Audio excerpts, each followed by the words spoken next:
Martin Fayulu s'exprime ce lundi sur les enjeux politiques de l'heure. Le patron de l'ESID, qui a rencontré il y a quelques jours Jean-Marc Kabound à la prison de Makala, va réfixer l'opinion sur sa position par rapport aux élections de décembre.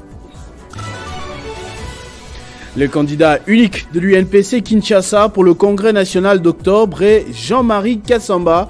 Le président provincial a été unanimement plébiscité pour présider d'ici là, au niveau national, cet organe qui régule la profession dans le pays. Les divorces est de plus en plus consommé entre la France et le Niger. Emmanuel Macron a annoncé ce dimanche le retrait des troupes françaises dans le pays d'ici la fin de l'année et le retour immédiat de tout le personnel diplomatique français sur le sol nigérien. Mesdames et messieurs, bonjour. Depuis vendredi dernier, la cité de Mouchaki à Massissi est sous contrôle des forces armées de la République démocratique du Congo. Vous le savez, alors que bien d'autres territoires demeurent toujours sous occupation du mouvement rwandais M23, l'armée compte ne ménager aucun effort pour reconquérir tous les territoires de la province du Nord Kivu agressés. Mais quel soutien aux troupes engagées au front? Nous avons joint à ce propos M. Dieudonné Lossa, coordonnateur national du panel des experts de la société civile. Oui, il faut absolument saluer cette prouesse qui entre à l'actif des forces armées de la République démocratique du Congo. Nous l'avons toujours dit que nous avons confiance en nos vaillants militaires qu'ils peuvent faire une prouesse, ils peuvent permettre à ce que la RDC puisse recouvrer son intégrité et toutes les parties de ce territoire être sous la gouvernance nationale. À ce sujet-là, je crois que la population effectivement doit être très contente et c'est une bonne nouvelle. Même pour nous acteurs de la société civile, parce que nous avons toujours insisté sur le fait qu'il faut récupérer par toutes les voies possibles, que ce soit des voies diplomatiques, des voies de politique ou des voies militaires, les partis qui échappent au contrôle du gouvernement central. Et c'est une bonne nouvelle. Et nous espérons également que cela est le fruit du fait qu'il y a eu changement dans le commandement des opérations au niveau de la province du Nord Kivu et l'avènement du général Chirimwami dans cette partie du territoire national aux commandes de la province opérationnelle du Nord Kivu. Ça, c'est déjà un élément positif qui augure effectivement qu'il y a lieu d'espérer, mais également qui rassure que si une fois les FARDC sont bien encadrés, ont une bonne motivation, ont un commandement qui prend les choses à bras le corps. Donc il est possible de récupérer toute la partie entière qui est sous occupation. Et nous félicitons les forces armées de la RDC, bravo, mais qu'ils ne se limitent pas par là, qu'ils puissent continuer pour qu'on puisse récupérer toute la partie qui échappe au contrôle national. Martin Fayulu s'exprime ce lundi. Arrivé officiellement deuxième à la présidentielle de 2018, il continue de revendiquer jusqu'à ce jour sa victoire à la place de Félix Tshisekedi. Seulement, pour 2023, le patron de la Mouka, grande machine politique il y a encore quelques années, n'a déposé aucune candidature pour les législatives, contestant les opérations entourant le processus. À quelques jours de la fin de l'échéance pour les dépôts des candidatures au niveau de la présidentielle, sa position était très attendue et sera connu ce jour. Martin Fayulu qui, la semaine dernière, a rencontré Jean-Marc Kabound à la prison centrale de Makala. C'était peu de temps après sa condamnation à 7 ans de prison pour outrage à des corps constitués. Ensemble, les deux opposants ont évoqué, d'après leur service de communication, plusieurs questions sur les enjeux politiques de l'heure. Le parti de Jean-Marc Kabound, de son côté, continue de dénoncer l'instrumentalisation de la justice par rapport au sort réservé à leur leader.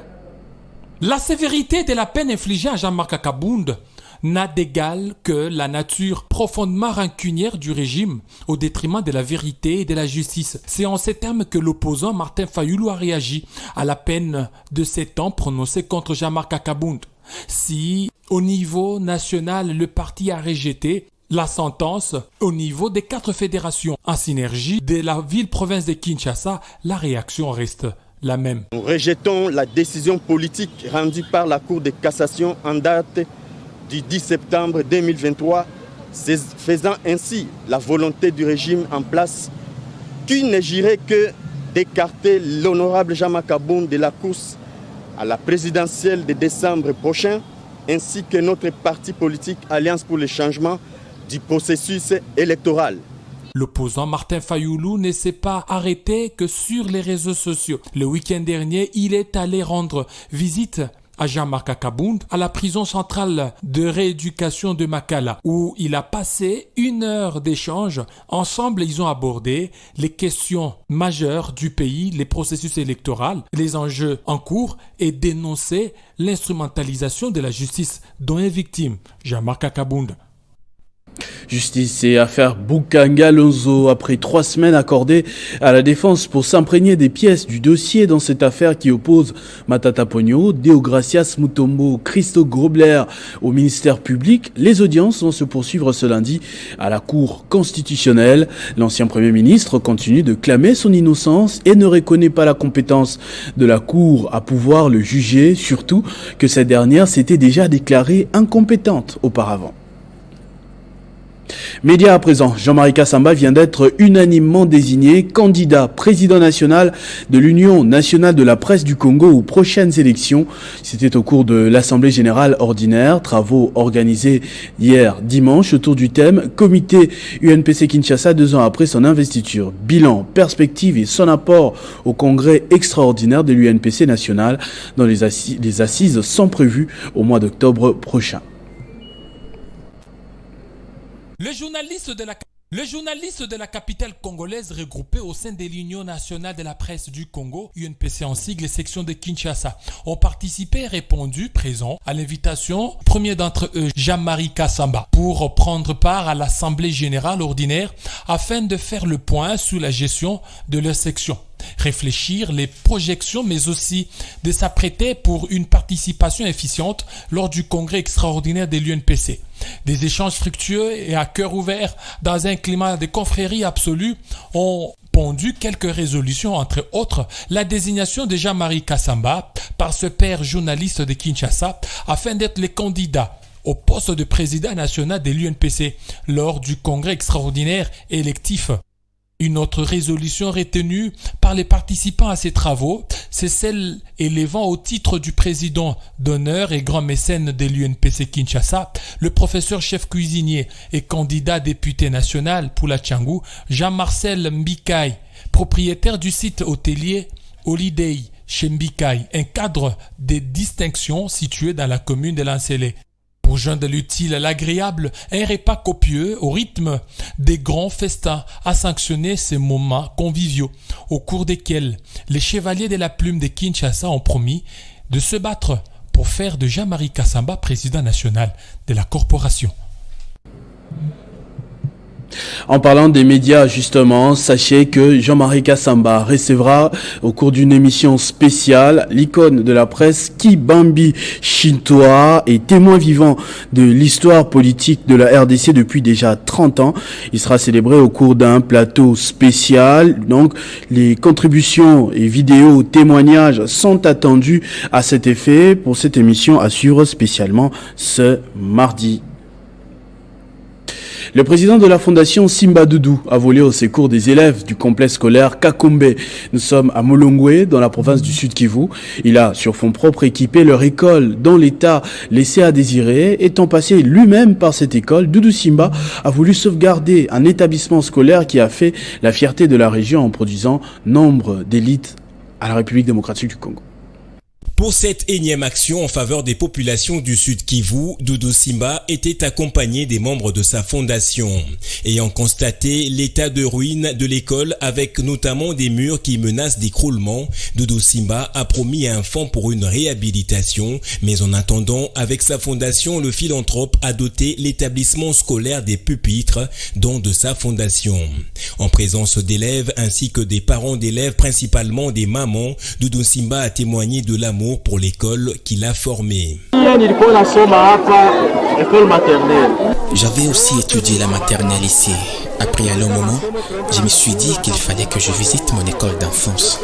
Et je ne suis pas venu main vide. Je vous ai apporté ces pupitres d'abord et vu l'état de l'école, je vous promets de construire une nouvelle école ici afin d'éviter le pire, c'est-à-dire la mort de nos enfants par écroulement de ce vieux bâtiment. Le directeur de cette école, le complexe scolaire Kakombe, n'a pas manqué d'exprimer sa gratitude envers ce digne fils de la famille politique de Moïse Katumbi et candidat à la députation nationale. Au nom de tous les enseignants et à mon nom propre, nous disons merci au président de la Fondation Simba Doudou pour cet acte louable. En effet, fiston Doudou Simba, en plus d'être philanthrope, est un homme politique. Ses œuvres caritatives dans le cadre de sa fondation fait de lui un des plus aimés du Sud Kivu en général et d'Ouvira en particulier. Le chef de travaux au Boulot-Quest est désormais diplômé d'études approfondies. Il a défendu avec brio son mémoire devant un jury géant qui lui a valu une grande distinction.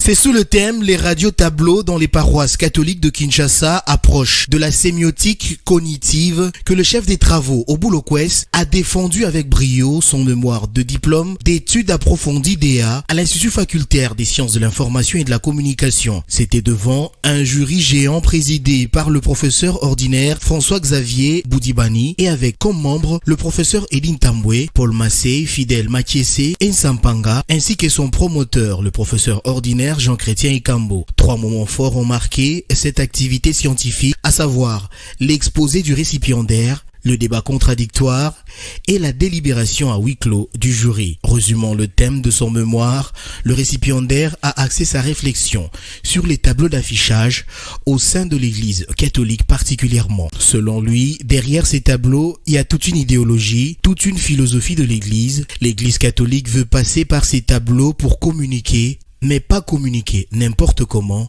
a-t-il indiqué.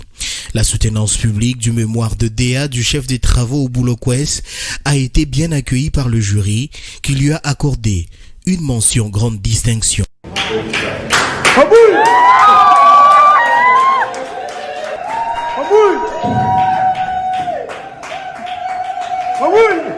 En tant que corps scientifique et enseignant, le récipiendaire a exhorté les futurs chercheurs qui aimeraient lui emboîter les pas dans cette thématique à très bien se préparer. Page internationale à présent, Emmanuel Macron a annoncé ce dimanche que Paris mettait fin à sa coopération militaire avec les nouvelles autorités du Niger et que les rapatriements de ces soldats basés dans le pays se fera d'ici la fin de l'année. Quant au personnel diplomatique français à Niamey, ils regagneront la France dans les prochaines heures déjà. C'était en direct de l'Elysée, dont les journaux de 20h de France 2 et TF1, que le chef de l'État français a été interviewé. Au cours de cet échange, Emmanuel Macron a abordé la question sur la crise au Niger, annonçant ainsi le retrait des troupes françaises en décembre de l'année en cours. La France a décidé de ramener son ambassadeur, et donc dans les prochaines heures, notre ambassadeur avec plusieurs diplomates rentreront en France. Et nous mettons fin à notre coopération militaire avec les autorités de fait du Niger. Cela est intervenu 2 semaines après le coup d'État qu'a connu le Niger, soit le 26 juillet 2023. Les nouvelles autorités, selon les médias locaux nigériens, ont salué une nouvelle étape vers la souveraineté du pays. Cette déclaration a immédiatement été accueillie avec des cris de joie à Niamey, où des milliers de personnes s'y sont spontanément rassemblées au rond-point de l'escadrille sur une route qui mène à la principale base militaire abritant des soldats français. Du sport à présent, c'est depuis hier que le go de la 19e édition de la Coupe du Congo de volleyball a été donné à Kinshasa. En football, les Léopards dames ont quitté Kinshasa ce lundi en direction de Cotonou, où elles vont affronter les Amazones du Bénin pour le compte des éliminatoires de la CAN Maroc 2024. Le point avec Christian Bokaya, qui, comme d'habitude, va me rejoindre de l'autre côté du plateau. Christian, bonjour et bienvenue. Mais voici Christopher, bonjour à vous, merci beaucoup. En effet, tu t'es fait attendre, Christian. On va commencer avec le volleyball. La Coupe du Congo a ouvert ses portes. Effectivement, c'était hier au gymnase de la police nationale congolaise que les go de la 19e édition de la fête nationale de la balle au filet a été donnée. Toutes les équipes qui vont prendre part à ces hostilités ont défilé hier devant les amoureux du volleyball. On peut d'ailleurs le voir en image. Dans son mot d'ouverture, le président de la Fédération de volleyball du Congo, Christian Matata, a appelé les athlètes au fair play. Il a par la même occasion invité le gouvernement à soutenir les athlètes de volleyball qui sont aussi léopards. On l'écoutera dans notre journal des sports de 19h45 qui sera présenté par Nathalie Okomposo.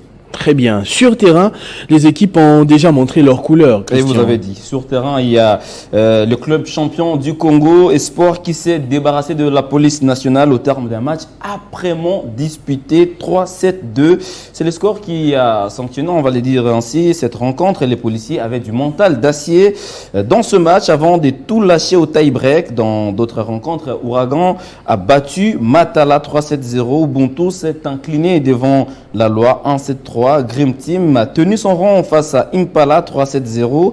Même chose pour Madaga Free Boys. Plusieurs rencontres sont à suivre ce lundi, Christopher, et ce sera jusqu'à 22h. Vous pouvez faire un tour pour voir comment est-ce que les amoureux de la balle au filet se régalent dans cette Coupe du Congo. C'est ça, des infrastructures bénéficiaires des Jeux de la francophonie qu'on est en train de voir là. C'est la PNC Arena. Coopération japonaise. Voilà, effectivement. C'est bien de faire la précision. RDC. Merci beaucoup. Éliminatoire Cannes féminine 2024. Les Léopards sont en route pour Cotonou. Ah oui, c'est au Bénin qu'elles vont défier les Amazones en vue d'une qualification au deuxième tour des éliminatoires de la Coupe d'Afrique des Nations féminines Maroc 2024.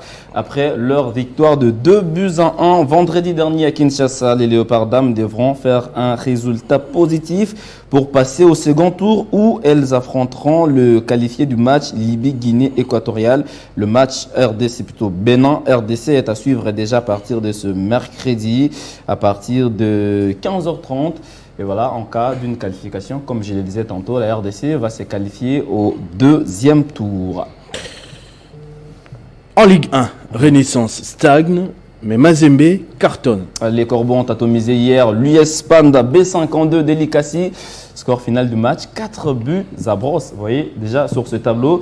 Les artisans de ce succès s'appellent Tchek Fofana, Boubacar Anikoye, Rabi Ataya et Ousseini Badamassi. Dans l'autre match, les guerriers de la JS Groupe Bazano se sont imposés petitement face à Sa Majesté Sangabalende Wabangelou Neba Santou.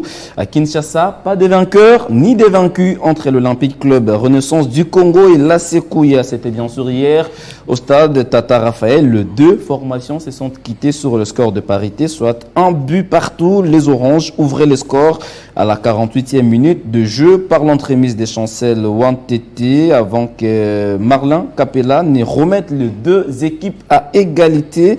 C'était bien sûr à la 71e minute. Un autre match est programmé déjà pour ce mardi à Kinshasa. Celui-ci mettra aux prises l'association sportive vers club à l'Académie Club Rangers.